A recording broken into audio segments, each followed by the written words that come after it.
This episode is brought to you by City Connections and Trump Mortgage.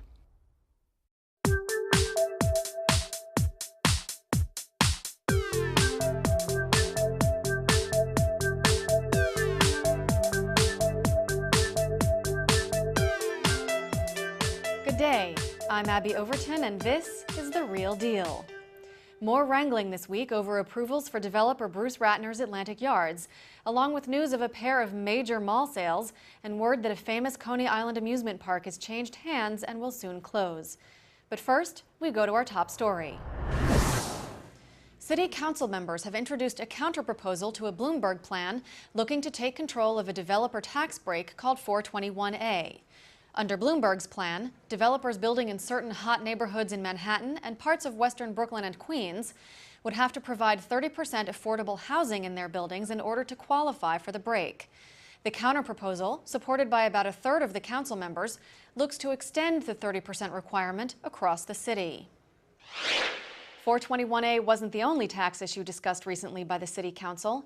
The body also voted 46-3 to cap property tax increases on co-ops, condos, and single-family homes in the city at 2%. The move is expected to save homeowners $127 million in all, or an average of $87 each. Just a few weeks after admitting to inadvertent omissions of public comments in its final environmental impact statement for Bruce Ratner's Atlantic Yards project, the Empire State Development Corporation has certified an updated version of the document. The ESDC is expected to grant its final approval for Atlantic Yards at its next meeting on December 8th. Ratner hopes to get Atlantic Yards through the approvals process before Governor-elect Eliot Spitzer, a project foe, is sworn in. Vornado Realty Trust has entered into an agreement to purchase the Manhattan Mall for $689 million. The 1 million square foot retail and office hub on 6th Avenue between 32nd and 33rd Streets is 97% leased. As part of the deal, Vornado also nets 250,000 square feet of additional air rights. The Manhattan Mall is next to a building already in the Vornado portfolio, the Hotel Pennsylvania. In other mall news, Colony Capital Acquisitions, LLC, will take control of the massive Xanadu Mall project in New Jersey after reaching an agreement with the original site developer, struggling real estate investment trust, Mills Corporation. Mills will pay Colony Capital $175 million to take over the project, which is now projected to cost $2.3 billion, making it the most expensive mall project in United States history. Opponents of the Real Estate Board of New York's announced public web portal threw down the gauntlet today, presenting REBNY President Steven Spinola with a petition signed by 53 of the group's 317 firm members, calling on the board to immediately cease plans to implement their controversial listings service and instead seek further discussions with its members. Opponents say the new system would favor larger firms at the expense of smaller firms and independent brokers. The Metropolitan Transit Authority has said a half-block-long underground walkway connecting the R and W subway lines to the E line is back in play in Lower Manhattan as part of the Fulton Street Transit Center. It is unclear, however, which other elements in the architecturally ambitious project will have to be scaled back to free up funds for the $15 million connector. The transit center, which will streamline connections among about a dozen subway lines, has a budget of $884 million. Despite rising room rates, demand remains high at New York City hotels, prompting developers to go on a building blitz.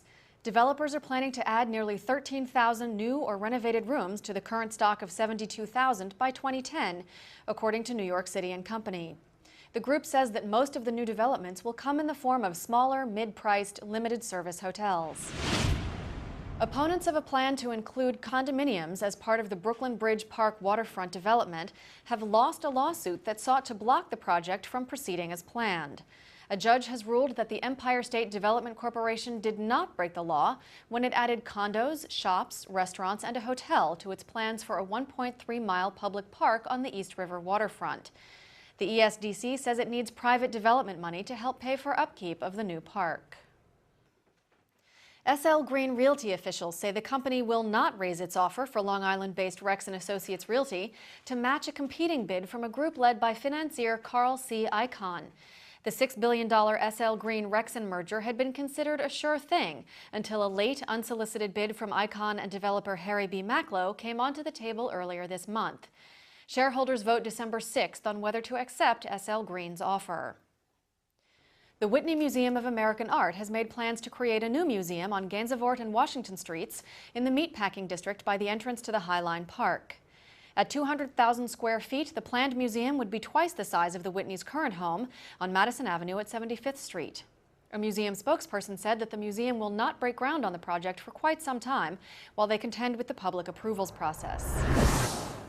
Word of the potential closure of several city hospitals has the real estate community in a frenzy as developers look to purchase soon-to-be defunct medical facilities and convert them into condominiums and rental apartment buildings. A recent State Commission report recommends that several properties be sold off, including some held by the Manhattan Eye, Ear, and Throat Hospital on the Upper East Side, St. Vincent's Midtown Hospital and Hell's Kitchen, and Cabrini Medical Center near Gramercy Park. And finally this week, Thor Equities has once again expanded its portfolio on Coney Island. The company has purchased Astroland Amusement Park from its longtime owners, the Albert family. News of Thor's buy comes the same week the company begins a marketing campaign targeting Coney Island residents. The company is trawling for support in the neighborhood for its $1.5 billion plan to give Coney Island a Vegas-style makeover. The Albert family will close Astroland at the end of the summer season next year. Thank you for joining us for this edition of the Real Deals webcast. Please join us next week for the latest real estate news. I'm Abby Overton, and this is The Real Deal.